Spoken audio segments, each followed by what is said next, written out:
Who is Gapia Dad Japan? I've received a lot of comments asking me to explain who I am, so I want to let you know I'm an Australian father. I'm in my mid-30s, I've got 4 kids, and my Japanese wife and I decided to move to Japan this year. But the reality is very different. I'd actually failed at living in Japan 3 years ago, and that's the truth. My wife and I, 3 years ago, had moved from Australia to Japan, and we loved it. We loved the food, we loved the culture, we loved the friendliness of the people. Our kids were thriving in kindergartens. The thing that was missing was when I started to think about a longer term base here in Japan, the salaries, the work culture, like so many of my followers have commented, is so tough in Japan. It's so different from Australia and other places. And the life that I'm living now is very different from that salary life that 3 years ago that I had looked at. I'd actually applied for many jobs 3 years ago in Japan. However, the salaries and the work conditions were incredibly hard. A lot of the jobs required you to work on the weekends, which is not that friendly for families. A lot of them were lots of extra overtime. Salaries were incredibly low. I actually got a job at a local university. I got offered a job, and the salary was only around $1,000 a month, which, even despite the low cost of living in Japan, is just too low, way too low. You cannot support a family. And so I got quite depressed. I was quite down about the fact that I couldn't support my family here. I love Japan, it was incredible, but it wasn't possible. I'm just an ordinary person. I don't have a trust fund or some large pot of money that I can magically create and then live in Japan. And so my wife and I, who is Japanese herself, we made the tough decision with 2 kids at that time to completely move our lives from Japan, which we love. We didn't want to leave at all. I was on a spouse visa, everything was fine.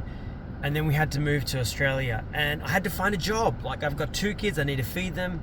My wife was actually pregnant with our 3rd child at the time, so I had a lot of pressure on me to try and support my family, put food on the table for my kids and my wife.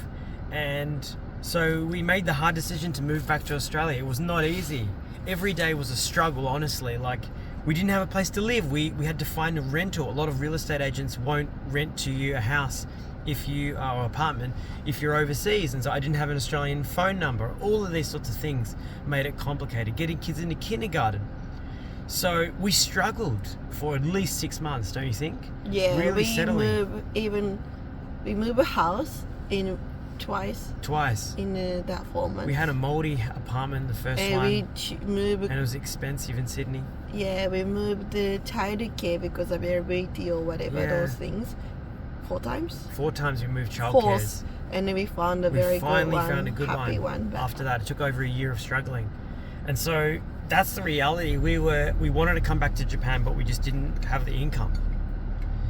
And I didn't want to work for one of the English teaching jobs or one of these sort of salary jobs because I have 2 and turning 3 kids. I can't do 6 days a week of work. I can't do the extra overtime. So we worked hard in Australia for 3 years. We worked together. Also strategic plan. Yeah, we plan a lot more. And what can we do in Japan? So we thought, do you remember you learned how to teach English as well? Yeah. It doesn't work right now, but like 3 years ago I thought maybe I could teach what English. Can we do in Japan when we're in Australia? Yeah, because I thought, how can we earn money? I couldn't even get an English teaching job.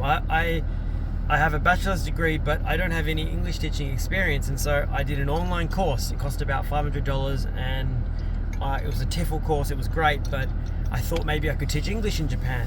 Or we thought to set up business in here Japan. or there, or lots of different ideas. But in the end, after 3 years of planning, it took a lot of effort to get the visas, even though my wife is Japanese, it's still complicated. And so the life we're living now, when we moved to Japan this year, we decided to live in Sendai. It's a city in northern Japan. Part of why we chose it, initially I really liked Tokyo. We like Tokyo. But it's just so expensive now in Tokyo. We just couldn't, as a family, can't afford it. And we have now been able to get to a position where we've created an income for our family. But if we were in Tokyo, we just couldn't afford this lifestyle. And so I want to show, as part of Gapia Dad Japan, lifestyle outside of Tokyo, outside of Osaka, the big cities.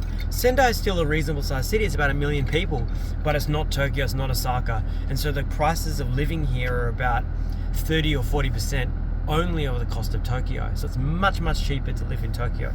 And that explains partly of how we're able to do what we do here in Japan. We've just bought our dream home for $140,000. We started our renovation journey. We've got 4 kids, so life is always busy. We want to document as much as we can. We've just come back from Obon holidays, visiting my wife's family in Akita, which is in North Japan. So we've got lots of videos coming up I really want to share with you. My wife's behind the camera, but we're going to be sharing a lot more of travel videos. But let us know what you want to see. Do you want to see house hunting? Do you want to see travel videos? Do you want to see daily life in Japan reality videos? My language learning, I'm learning Japanese at the moment every day. Let us know what you want to see. And if you have any more questions about who I am, Gapia Dad Japan, my family, let us know. Really appreciate all of you following along. If you followed the video to this level, we thank you so very much. And mata today. Have a great day.